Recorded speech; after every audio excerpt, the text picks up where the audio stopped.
ছাত্রলীগ এবং তাদের সাথে জড়িত যারা ছিল তাদেরকে অতি দ্রুত বিচারের আওতায় নিয়ে আসতে হবে। আমি চাচ্ছি যে সকল ভাইরা জুলাই গণ অভ্যুত্থানে রক্ত দিয়েছে, শহীদ হয়েছে, আগামী আন্দোলনে এই সরকার যদি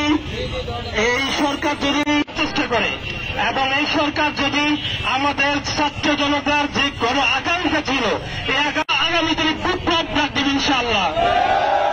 সেই বিপ্লবে আপনাদেরকে অংশগ্রহণের উদাত্ত হবে।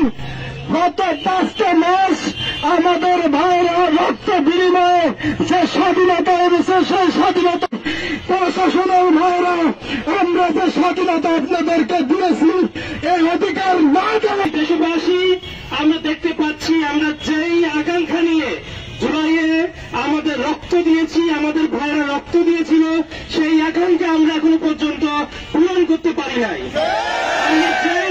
আমরা যেই সরকারকে বিপ্লবী সরকার ভালো ভেবেছিলাম সেই সরকার নির্বাচনী সরকারে পরিণত হচ্ছে।